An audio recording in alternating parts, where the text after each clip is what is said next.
Gente como tú no vive en esta calle. Punto. Soy funcionario del Estado. Ese documento es oficial. Verifíquelo antes de continuar. Gente como tú no vive en esta calle. Punto. 8 palabras.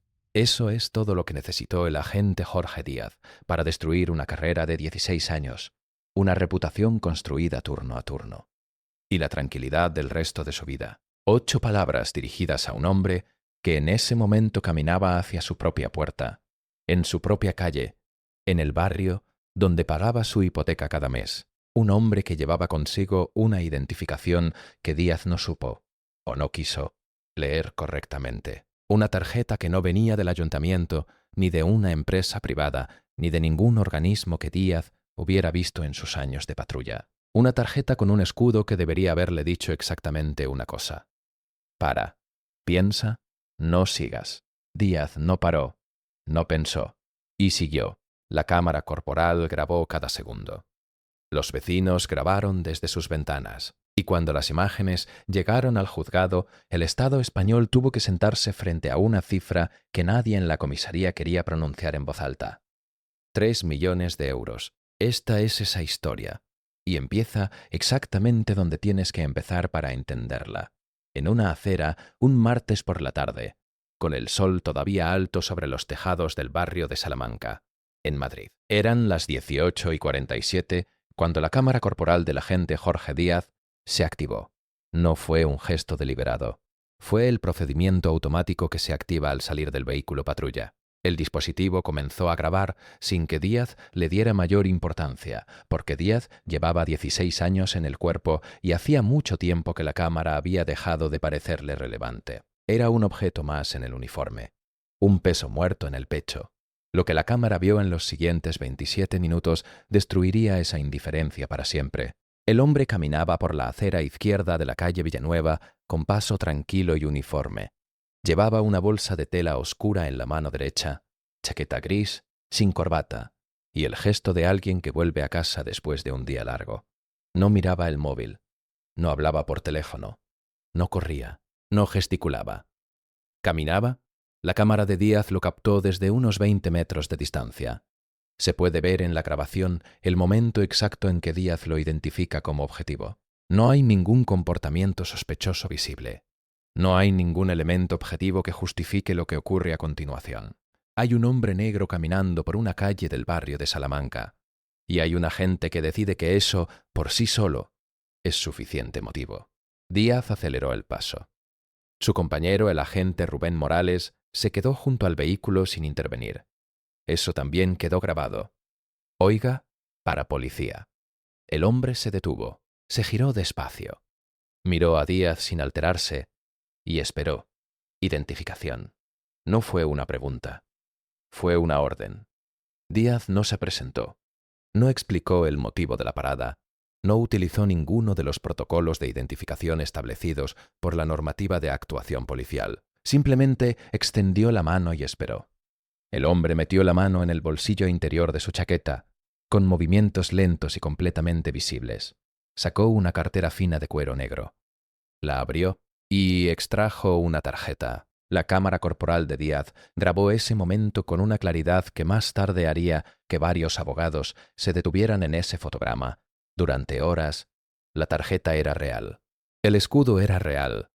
Las letras eran perfectamente legibles para cualquier funcionario con acceso a los registros básicos de organismos del Estado. Pero Díaz la miró como si fuera un dibujo hecho por un niño.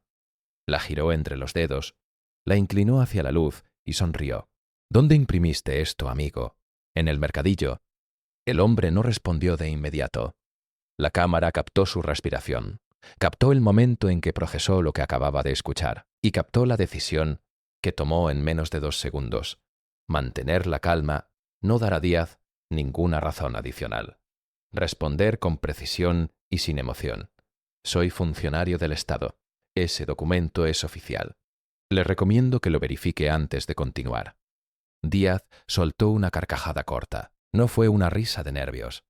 Fue la risa de alguien que cree que tiene el control absoluto de la situación. La risa de alguien que lleva años haciendo esto y nunca ha tenido consecuencias. ¿Funcionario del Estado? Claro. Y yo soy el director del Banco de España. Manos donde pueda verlas. Va a venir conmigo a comisaría. ¿Por qué motivo? Porque yo lo digo. Eso es motivo suficiente. Esa frase concreta quedaría reproducida en la sala del juzgado 16 meses después, con el volumen subido, delante de un tribunal que la escucharía en silencio absoluto, porque esa frase no era un error puntual, era una declaración de principios. Era Díaz diciéndole al mundo entero, a la Cámara, al registro oficial, que para él la ley era lo que él decía que era en ese momento. El hombre no movió las manos de forma brusca, las elevó despacio a la altura de los hombros, con las palmas abiertas hacia afuera. Una postura de alguien que conoce los protocolos, de alguien que sabe exactamente lo que está haciendo y por qué lo está haciendo así. Señor agente, le informo de que está cometiendo una retención arbitraria sin causa justificada. No existe ningún motivo legal para esta parada. Le pido que verifique mi identificación por los canales correspondientes antes de tomar ninguna medida adicional. Díaz dio un paso hacia él. Gente como tú no vive en esta calle. Punto. Así que o me explicas qué haces aquí, o esto se complica mucho para ti. Ese fue el momento. Ese fue el instante que la Cámara registró con una nitidez que ningún abogado defensor podría cuestionar después. No fue una insinuación. No fue una interpretación forzada. Fue Díaz con su propia voz, con su propio micrófono, diciéndole a un hombre que su presencia en esa calle era sospechosa únicamente por su aspecto. Fue también el momento en que una vecina del 5º piso, que había salido al balcón a regar sus plantas, sacó el móvil y empezó a grabar. No era la única, que en la acera de enfrente, un hombre de mediana edad, con auriculares, había dejado de caminar. Tenía el teléfono levantado desde hacía casi un minuto, y desde el portal número 34, una mujer con un carrito de la compra observaba la escena sin moverse. La cámara corporal de Díaz no podía ver a ninguno de ellos, pero ellos sí podían ver a la cámara, y grababan. Díaz cogió al hombre por el brazo, no con violencia extrema, pero con una firmeza innecesaria. Lo empujó levemente hacia la pared del edificio. El hombre no resistió. Apoyó las manos en el ladrillo y mantuvo la postura. Siguió hablando con el mismo tono, con la misma cadencia. Le repito que este procedimiento no tiene amparo legal. Está vulnerando mi derecho a la libertad ambulatoria reconocido en el artículo 17 de la Constitución española. Está ignorando una identificación oficial del Estado. Y todo esto está siendo grabado por su propia cámara y por al menos 3 testigos en este momento. Díaz no respondió a ninguno de esos puntos. Cogió la radio. Central. Aquí Díaz. Tengo un individuo en calle Villanueva, esquina con Conde de Aranda. Documentación sospechosa. Posible suplantación de identidad.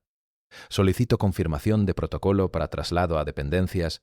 Hubo una pausa, unos 4 segundos de estática, y luego la voz de Central respondió.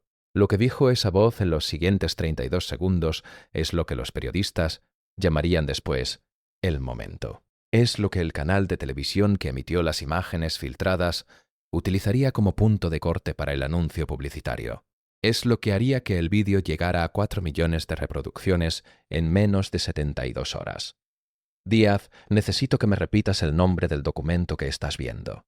Díaz lo leyó, con el mismo tono despectivo de antes, como si estuviera leyendo el nombre de una marca de detergente. Otro silencio, más largo esta vez. Agente Díaz, suelte a ese hombre inmediatamente. Me ha escuchado. Inmediatamente. No lo toque. No lo retenga.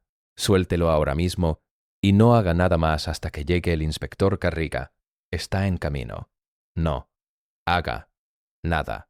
La cámara corporal capturó lo que ocurrió en el cuerpo de Díaz en ese momento mejor de lo que cualquier palabra podría describirlo. Se puede ver cómo los músculos de su mandíbula cambian, cómo su postura, que hasta ese instante había sido la de alguien completamente seguro de sí mismo, pierde 2 centímetros de altura en menos de un segundo. Cómo su mano suelta el brazo del hombre, no con decisión sino con algo parecido al pánico reflejo, como si el brazo de repente le quemara. Se alejó medio paso. Miró la tarjeta que todavía sostenía en la mano izquierda. La miró de verdad esta vez Y lo que vio en su cara en ese fotograma preciso que los medios reproducirían miles de veces, no era confusión, era terror. El hombre bajó las manos de la pared despacio. Se giró hacia Díaz y lo miró con una expresión que no contenía rabia, ni triunfo, ni satisfacción. Era simplemente la expresión de alguien que ya sabía cómo iba a terminar esto desde el principio, y que había decidido hace mucho tiempo que en situaciones como esta, la paciencia era el arma más eficaz. No dijo nada. Esperó. El inspector Garriga llegó en 7 minutos. Bajó del vehículo y lo primero que hizo fue mirar al hombre apoyado en la pared, no a Díaz, y lo primero que dijo fue «Señor», con una entonación que no era la que Díaz utilizaba cuando decía esa palabra. La conversación entre Garriga y el hombre duró 3 minutos. Fue en voz baja. La cámara de Díaz captó fragmentos, no todo, pero captó suficiente. Captó el momento en que Garriga asintió varias veces seguidas. Captó el momento en que Garriga sacó su propio teléfono y marcó un número. Y captó el momento en que Garriga se giró hacia Díaz con una expresión que ningún agente quiere ver en la cara de un superior. Díaz, al coche, ahora. Díaz intentó decir algo. Garriga levantó una mano. Al coche. El hombre recogió su tarjeta del suelo donde Díaz la había dejado caer sin querer al soltarle el brazo. La guardó en su cartera. Cogió su bolsa de tela y continuó caminando por la acera en la misma dirección en la que iba antes de que todo esto empezara. Llegó a la puerta del número 41. Sacó sus llaves, abrió y entró. Su casa, su portal, su calle. En las semanas siguientes, cuando los periodistas intentaron reconstruir los hechos con precisión, lo que más les costó transmitir no fue la brutalidad del incidente, porque en términos físicos el incidente había sido relativamente contenido. Lo que más les costó fue explicar la magnitud del error de cálculo de Díaz, porque el hombre al que había empujado contra una pared y del que se había reído no era un ciudadano anónimo que pudiera presentar una denuncia, esperar 2 años y obtener quizás una sanción disciplinaria leve. Era un agente de alto rango del Centro Nacional de Inteligencia. Llevaba más de 12 años trabajando en operaciones que Díaz no tenía autorización para conocer. Su nombre aparecía en expedientes con clasificación de seguridad a los que ni el propio inspector Garriga tenía acceso, y vivía en la calle Villanueva número 41. Desde hacía 4 años, en un piso que había comprado legalmente, en un barrio al que tenía exactamente el mismo derecho que cualquier otro ciudadano español a pertenecer. La denuncia se presentó 48 horas después del incidente. La presentaron los servicios jurídicos del organismo para el que trabajaba, con el respaldo institucional completo. Citaba el artículo 17 de la Constitución española sobre el derecho a la libertad, el artículo 14 sobre igualdad y prohibición de discriminación, y la Ley Orgánica de Fuerzas y Cuerpos de Seguridad del Estado, y adjuntaba como prueba principal la grabación íntegra de la cámara corporal del propio agente Díaz. La ironía no escapó a nadie. La prueba más devastadora contra Díaz era el dispositivo que llevaba en el pecho, su propio equipo, su propia grabación, sus propias palabras en el audio de su propio expediente. La investigación interna del Cuerpo Nacional de Policía comenzó esa misma semana, y desde el primer momento quedó claro que esto no iba a resolverse con una amonestación y un traslado de destino. La grabación era demasiado clara, las palabras eran demasiado explícitas, y el perfil de la víctima hacía imposible cualquier intento de minimización institucional, porque cuando la víctima es un agente del CNI con 12 años de servicio activo, con acceso a información clasificada, con evaluaciones de seguridad que lo describen como uno de los funcionarios de mayor confianza del Estado, en su área de especialización, no hay forma de presentar el incidente como un malentendido. No hay forma de decir que Díaz tenía razones objetivas para sospechar. No hay forma de construir una narrativa alternativa que sobreviva 5 minutos de escrutinio. El abogado de la defensa lo intentó de todas formas. Alegó que Díaz había actuado de buena fe, basándose en criterios de seguridad ciudadana. Alegó que el barrio de Salamanca había registrado varios robos en los meses anteriores y que la patrulla tenía instrucciones de extremar la vigilancia. Alegó que la identificación que portaba el agente del ENI no era de acceso público y que era razonable que un agente de patrulla no la reconociera. El tribunal escuchó todos esos argumentos y luego reprodujo el vídeo. Reprodujo el momento en que Díaz dijo: «Gente como tú no vive en esta calle». Reprodujo el momento en que se rió de la tarjeta y preguntó en qué mercadillo la había imprimido. Reprodujo el momento en que dijo: «Porque yo lo digo, eso es motivo suficiente». Y reprodujo el momento quizás el más revelador de todos, en que el agente del CNI le informó con absoluta calma de los artículos constitucionales que estaba vulnerando. Y Díaz no respondió a ninguno de ellos, no porque no los escuchara, sino porque no le importaban. Eso era lo que el tribunal necesitaba ver. No un agente que cometió un error, un agente que sabía lo que estaba haciendo y lo consideraba aceptable. La sentencia llegó 14 meses después de presentada la denuncia. El juez declaró probado que el agente Jorge Díaz había incurrido en retención arbitraria sin causa legal, justificada en trato discriminatorio basado en el origen étnico y en abuso de autoridad. Declaró probado que las palabras recogidas en la grabación no admitían interpretación alternativa. Y declaró probado que el agente Morales, al permanecer junto al vehículo sin intervenir en ningún momento para corregir la actuación de su compañero, había incumplido su obligación como funcionario. Díaz fue sancionado con la separación del servicio, inhabilitado para ejercer funciones en cuerpos de seguridad del Estado. Morales recibió una suspensión de funciones de 18 meses y fue trasladado de destino. La indemnización fijada por el tribunal fue de 900.000 euros, con cargo al Estado por vulneración de derechos fundamentales, daño moral y abuso de autoridad documentado. Pero esa cifra no fue el final. Fue el principio de otra conversación, porque paralelamente al proceso penal, los servicios jurídicos habían presentado una demanda contencioso, administrativa contra la Administración del Estado por responsabilidad patrimonial. El argumento era sencillo y devastador.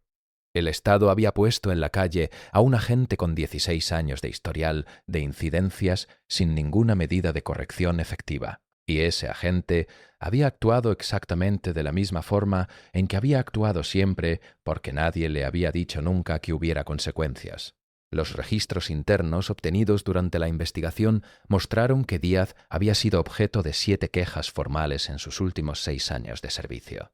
5 de ellas involucraban paradas y retenciones que los denunciantes describían como injustificadas y con componentes discriminatorio. Ninguna de esas quejas había resultado en ninguna medida disciplinaria significativa. En 2 casos, el expediente había sido archivado sin investigación. En otros 2, la resolución había sido una advertencia verbal, sin registro oficial. Eso era exactamente lo que los abogados necesitaban para construir el argumento de responsabilidad institucional. Díaz no era un caso aislado. Era el producto de un sistema que había tolerado, ignorado y de facto legitimado su forma de actuar durante años. Y cuando ese sistema produce un daño documentado, el sistema responde. La demanda contencioso-administrativa se resolvió con un acuerdo extrajudicial. El importe total, sumando la indemnización fijada en sentencia y el acuerdo posterior, alcanzó los 3 millones de euros. Cuando ese número apareció en los medios, la reacción pública fue intensa. Hubo quien lo consideró excesivo. Hubo quien lo consideró insuficiente. Pero hubo algo en lo que casi todos los análisis jurídicos coincidieron. La cifra no era arbitraria. Era el coste calculado de 16 años de impunidad estructural. Era lo que vale en términos legales y económicos mirar hacia otro lado 7 veces seguidas cuando un funcionario trata a ciudadanos como sospechosos por su aspecto.